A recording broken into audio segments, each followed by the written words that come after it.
14वें राष्ट्रीय संस्कृति महोत्सव में आकर तथा कला और संस्कृति के इस राष्ट्रीय उत्सव का उद्घाटन करके मुझे बहुत प्रसन्नता का अनुभव हो रहा है। मुझे बताया गया है कि ये उत्सव देश के विभिन्न राज्यों में आयोजित किया जा चुका है और पहली बार इसका आयोजन राजस्थान में हो रहा है। हम में से बहुत लोग बीकानेर को बीकानेरी खाद्य पदार्थों के कारण जानते होंगे, लेकिन इतिहास में बीकानेर के महल और किले महत्वपूर्ण स्थान रखते हैं। उसके अलावा बीकानेर कैमल से जुड़ी नृत्यों और त्योहारों के लिए भी जाना जाता है। देवियों और स्वजनों, ये बहुत वर्षों की बात है कि ये हर्ष की विषय भी है। राष्ट्रीय संस्कृति महोत्सव देश के अलग अलग राज्यों से आए कलाकारों को अपनी प्रतिभाएं सबके सामने प्रस्तुत करने का सुअवसर प्रदान कर रहा है। मुझे बताया गया है कि 1000 से अधिक कलाकार और कारीगर इन 9 दिनों में अपनी अद्भुत कलाओं का प्रदर्शन करेंगे। अभी पिछले सप्ताह ही मुझे संगीत नाटक अकादमी अवार्ड से देश को वरिष्ठ कलाकारों और कलाविदों से मिलने का अवसर मिला। कला क्षेत्र में प्रतिभावान और महान विभूतियों को देखकर मन में नई ऊर्जा का संचार होता है। राष्ट्रीय संस्कृति महोत्सव जैसे कार्यक्रम देश की कला और संस्कृति को तो बढ़ावा देते ही है, साथ ही साथ राष्ट्रीय एकता की भावना को भी और मजबूत बनाते हैं।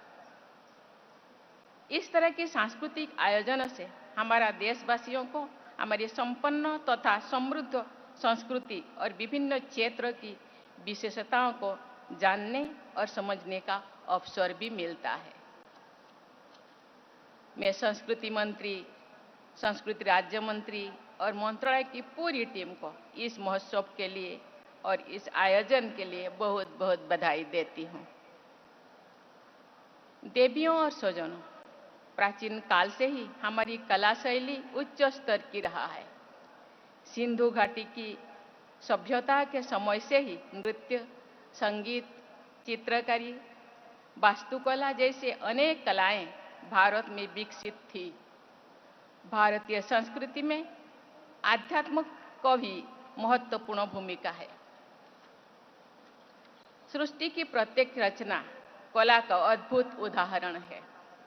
नदी की लहर का मधुर संगीत हो या मयूर का मनमोहक नृत्य, कोयल का गीत हो, माँ की लरी या नन्हे से बच्चों की बाल लीला हो, हमारे चारों ओर कला की सुगंध फैली हुई है। देवी और स्वजनों, प्रौद्योगिकी का परंपराओं से और विज्ञान का कला से मेल होना जरूरी है। आज का युग प्रौद्योगिकी का युग है। हर क्षेत्रों में विज्ञान और प्रौद्योगिकी की सहायता से नए नए प्रयोगों किए जा रहे हैं। कला और संस्कृति के क्षेत्र में भी टेक्नोलॉजी का अपनाया जा रहा है। इंटरनेट के माध्यम से नई और युवा कलाकार की प्रतिभा भी देश के कोने कोने तक फैल रहे हैं। हम नई टेक्नोलॉजी का उपयोग करके देश की कला, परंपराओं और संस्कृति का प्रचार और व्यापक रूप से करें और इसको कर भी सकते हैं। हम सबको भारत की संपन्न और समृद्ध संस्कृति पर गर्व होना चाहिए।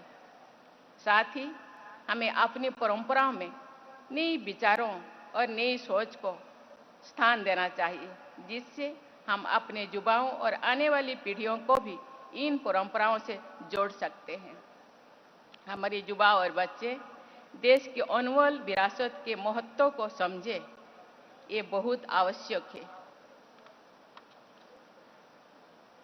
सच्चे कलाकारों को जीवन तपस्या का उदाहरण होना चाहिए।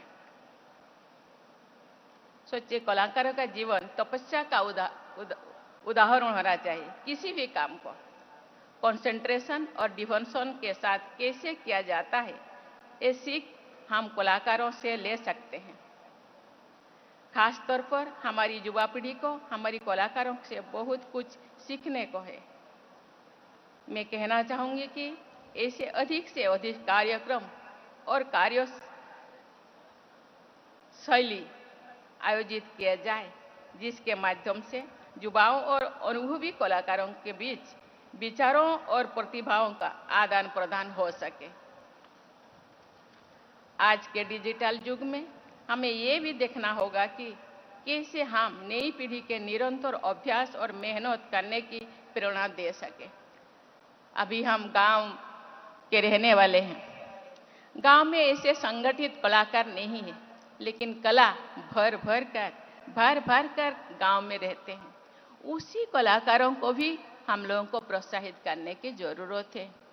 उनमें जो महक है, जो सुगंध है, जो ऊर्जा है, ये लोगों को देखना चाहिए। क्योंकि आजकल बच्चे जो पढ़े लिखे हैं, आज हम जो 21वीं सदी में जी रहे हैं, गांव का महक, गांव का सुगंध हम लोगों से दूर होते जा रहा है।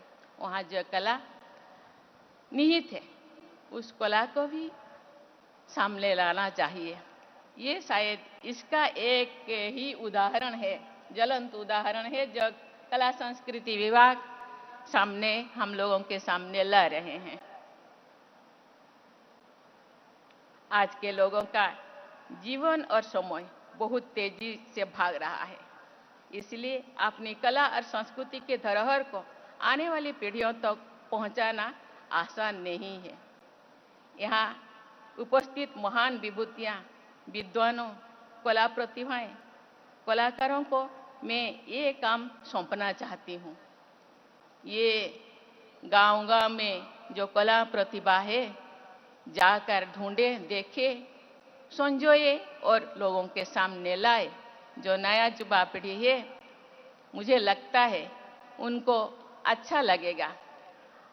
आजकल हम पश्चिमी दिशा में ज़्यादा नज़र डालते हैं, लेकिन खुद के अंदर कला खुट भरी है, उसको भी देखना चाहिए। आप सबको मिलकर ऐसे उपाय और तकनीकी निकालनी होगी, जिससे आज के लोग, खासकर युवा और बच्चे, अपने समय का सदुपयोग करें और कला संस्कृति को समझने में और सीखने के लिए प्रयास करें तथा निपुणता के लिए अभ्यास भी करें। मुझे पूरा विश्वास है कि आप जरूर इस और ध्यान देंगे और राष्ट्र की संपन्नता और समृद्धि को और बढ़ाएंगे। देवियों और स्वजनों, हम जानते हैं कि परिवर्तन जीवन का नियम है, परिवर्तन होना जरूरी है। कलाओं, परंपराओं को और समृद्धि में भी, संस्कृति में भी समय के साथ परिवर्तन आता ही है। कला शैली, रहन सहन का ढंग, वेशभूषा, खान पान, सब में समय के साथ बदलाव आना स्वाभाविक है, लेकिन कुछ बुनियादी मूल्यों और सिद्धांतों पीढ़ी दर पीढ़ी आगे चलते रहना चाहिए। तभी भारतीयता को हम जीवित रख सकते हैं। भारत जो विशेष गुण है, भारतीयता को संजो के रखने के लिए इसी तरह हम लोगों को प्रयास करना चाहिए। वसुधैव कुटुंबकम की भावना, शांति और अहिंसा, प्रकृति से प्रेम, सब जीवों के लिए दया, दृढ़ संकल्प से आगे बढ़ना, ऐसे अनेक मूल्यों हैं जो हम सब देशवासियों को एक सूत्र में बांधते हैं। आज भारत विश्व भर में अपनी नई पहचान बना चुका है, जिसमें आधुनिक सोच को अपनाने के साथ साथ परंपराओं और संस्कृति को सहेजने की क्षमता है। मैं एक बार फिर आज आपको राष्ट्रीय संस्कृति महोत्सव के आयोजन के लिए बहुत बहुत बधाई और शुभकामनाएं देती हूँ और इसकी सफलता की कामना करती हूँ। आप सबका जीवन उद्देश्यपूर्ण हो और भविष्य मंगलमय हो। इसी कामना के साथ मैं अपनी वाणी को विराम देती हूँ। जय हिंद, जय भारत, जय कला और संस्कृति।